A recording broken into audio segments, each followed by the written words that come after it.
नमस्कार मंडळी, आता इथे बघू शकता हा आमचा बबन दादा, हा बबन दादा आणि ही त्यांची अर्धांगिनी. बघा, ही पूर्ण तिने वाहून घेतलंय स्वतःला ह्या जेवणात आणि ते सगळं करण्यामागे ही सेवा जी चालली आहे ना ती त्यांची आहे.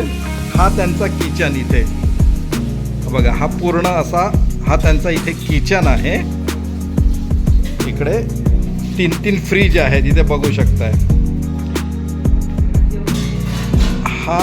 हा पूर्ण रूम त्यांनी त्यासाठी सगळं हे केलेलं आहे सेपरेट, म्हणजे किचन म्हणून. आतल्या बाजूला इकडच्या बाजूला त्यांचं गोडाऊन आहे, म्हणजे किचनला लागणारं जे सामान वगैरे इथे ह्या आतल्या बाजूला आहे सगळं. ह्या बॅक साईडला इकडे टी व्ही आहे आणि ह्या बाजूला जर तुम्ही बघितले ह्या दरवाजाने आत गेल्यानंतर इकडे बाथरूमची वगैरे सोय केलेली आहे इकडे ह्या बाजूला. आणि पलीकडच्या बाजूला दादा पलीकडच्या बाजूला काय आहे तिकडे? आणखी बाग आणि ते तरी तिकडे पुन्हा काम त्या बाजूला पुन्हा हे पण आहे ना, मला वाटते पिठाची चक्की वगैरे पण आहे का? हां, पिठाची चक्की आहे. आणि ह्या किचनमधनं जर बघितलं तर हा मोठा हॉल आहे. हा इकडे हा पूर्ण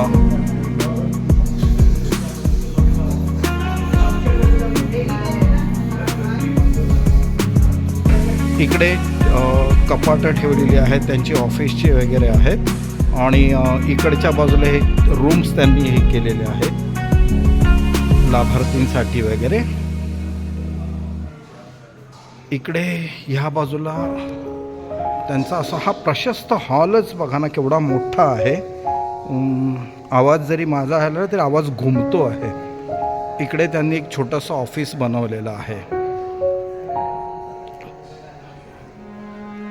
आणि इकडे जे लाभार्थी आहेत त्यांची राहण्याची सोय केलेली आहे. इकडे ह्या बेड वगैरे ठेवलेले आहेत आणि ज्यांचं कोणी नसतं त्यांना इथे आधार दिला जातो. हा पूर्ण असा परिसर त्यांनी हे केलेला आहे. करा करा करा, तुम्ही आराम करा, काही हरकत नाही. ह्या बाजूला पण आहेत तेवढ्याच बेड. मला वाटते नाही म्हटलं तरी अप्रॉक्सिमेट 42 काहीतरी दादा म्हणाला 42 बेड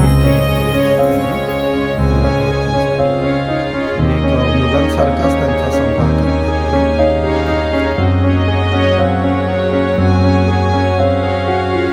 आपण पूर्ण व्हिडिओ करणार आहोत नंतर. मी ॲक्च्युली मला पण इथे सेवा द्यायची आहे. तर हा जो पूर्ण परिसर आहे त्यांनी बाहेरच्या बाजूला मी नंतर तुम्हाला हे करेन, दाखवेन की कसं आहे काय आहे.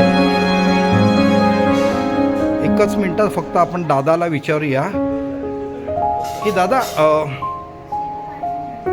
माझे जे व्हिडिओ ऐकणार आहेत त्यांच्यासाठी तू काय सांगशील की काय करावं आयुष्यात? तुझं काय एखादा मंत्र, म्हणजे आयुष्य कसं जगावं, किंवा आता तुझं कसं तू सेवाभावी स्वतःला वाहून घेतलेलं आहेस, तर जे हे व्हिडिओ बघणारे असतील त्यांना तू काय सांगू इच्छितोस? आयुष्यात काय असतं की आपल्यासाठी सगळेच जगतात. एक्झॅक्टली, बरोबर, अगदी बरोबर. हां, मग समाजासाठी थोडं तरी जगावं प्रत्येक माणसाने. बरोबर. कारण इथे रंजले गांजले असे समाजात अनेक लोक आहेत. हां, तर प्रत्येकाने जर म्हणजे एखाद्याला असं थोडंसं म्हणजे काय सहाय्य केलं तर त्याचंही आयुष्य सुकर होईल आणि एक आत्मिक आनंद आपल्याला मिळतो. एक्झॅक्टली, जो आपल्या पुरतं जगणाऱ्याला तो मिळत नाही. बरोबर. जेव्हा तो दुसऱ्यासाठी थोडं करतो ना त्यावेळी वेगळा आनंद असतो आणि तो खूप म्हणजे असं आल्हाददायक असा असतो. आता दादा तू म्हणजे हे सुरुवातीला जो एक अनाथाश्रय म्हण किंवा जे कोणी जे काही ज्यांना कोणी नाही आहेत त्यांना तू जवळ केलंस, त्यांना मुलांसारखं त्यांचा संगोपन असतो, बरोबर. हा झाला एक सेवाभाव. आता ह्याच्यानंतर तुझी नेक्स्ट स्टेप तुझी जी चालू झाली गोशाळा, तर गोशाळेबद्दल तुला काय वाटतं की एक म्हणजे हे आपलं एक धर्माचं कार्य आहे, पुण्य आहे की एक सेवा आहे? सेवा हाच खरं त्याच्यातला म्हणजे भाग आहे. हां हां आपण जरी हिंदू धर्मात गोमातेला उच्च दर्जा देतो, हम्म. तरी देखील म्हणजे काय आहे की ही जी देशी गाय आहे हा एक्झॅक्टली ही या सृष्टीसाठी फार महत्वाची आहे. बरोबर. असं काही तज्ज्ञांकडून मी ऐकलं की एकाने तर एवढं टोकाचं सांगितलं की ओझोनला पर्याय फक्त देशी गाय होऊ शकते. ओके. हे जे आता ओझोनचं संकट हा, आहे हा, हा. ते निवारण करण्याची ताकद भारतीय देशी गायमध्ये आहे असं ते म्हणतात. म्हणून त्याचं शेण गोमूत्र याच्यातून हे सृष्टीला फार उपयोगी आहे. आणि लोकांनी जवळजवळ देशी गाय संपुष्टात आणलेली होती. मग जिथे कुठे ती राहिली त्याचं संगोपन आणि संवर्धन करण्यासाठी मी हा प्रयत्न चालवलेला आहे. अगदी म्हणजे 4 गायींपासून सुरुवात झाली आणि आज 70 लहान मोठी म्हणजे काय देशी गोधन आहे.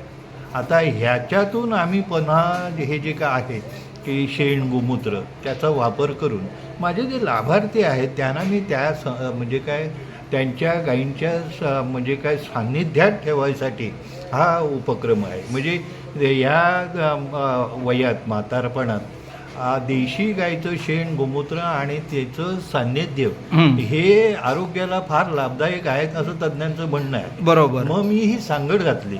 एकतर देशी गायचं संगोपन झालं आणि माझ्या लाभार्थ्यांना त्याचा म्हणजे काय फायदा झाला. आता माझे लाभार्थी ज्यांना शक्य आहे ते ह्या गायींसाठी गोठा म्हणजे काय साफ करणं किंवा छोटी छोटी कामं करणं याच्यासाठी मी त्यांना नेत असतो तिकडे.